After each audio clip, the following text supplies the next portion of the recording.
we're adding and subtracting fractions with unlike denominators, we learned a special method that we can use to help us solve these problems. It's called the Foursquare method. It helps us keep our work organized, keep our thoughts organized, and helps us break down the problems so that we're able to solve.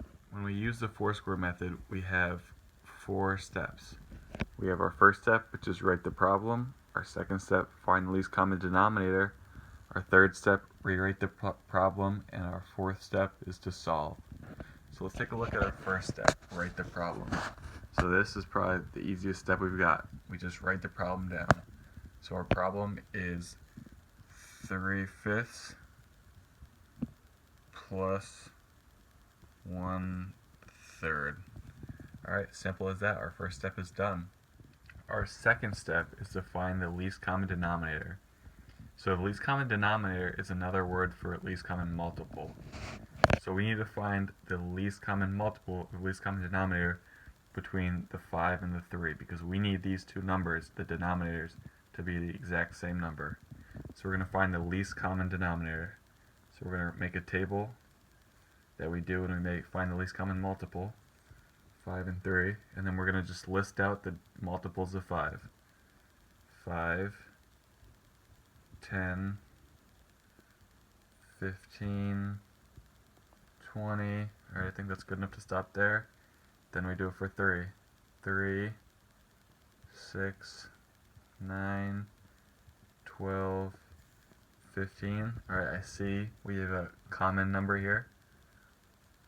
15, we're going to circle that. Our least common denominator, so that's the lowest number that 5 and 3 share as a multiple, is 15. So that's what we circled there. So 15 is going to become our new denominator. Now we have a new denominator. We can move on to our third step, which is rewrite the problem. So we're going to write our original fractions, 3/5 and 1/3. Alright, and now we need to turn these fractions into fractions that have 15 as our denominator, because that became our new denominator when we found out that that was the least common denominator. So we have 3/5. How can we turn this 5 into a 15? We can multiply it by 3, because 5 times 3 equals 15. Okay, so that bottom part's done. Now anything we do to the bottom, we have to do to the top. 3 times 3 equals 9. Alright, so 9 is going to be our number here. And then over here, same type of thing. We need to do whatever we can to multiply this number to equal 15. So 3 times what equals 15? 3 times 5 equals 15. Alright, now if anything we do to the bottom, we do to the top.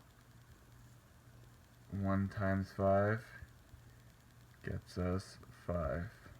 Alright, so now our new numbers, our new fractions are 9/15 and 5/15.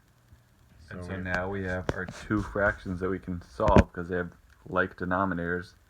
They each have 15 as their denominators, so now we can add them.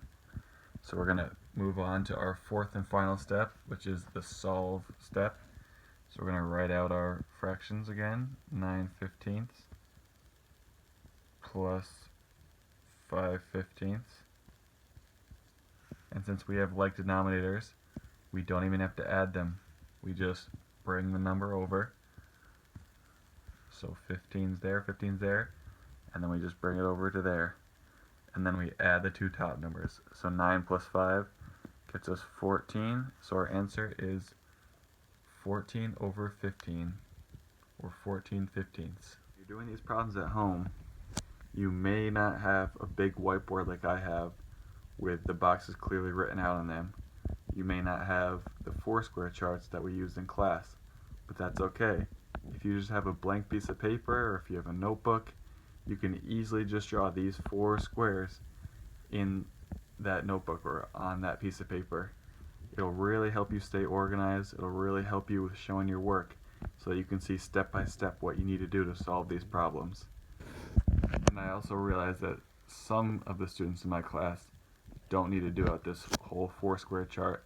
They can do this, a lot of it in their head, and just show their work on certain steps. That's totally okay too. It's just whatever helps. The four-square chart is meant to help you if you need it.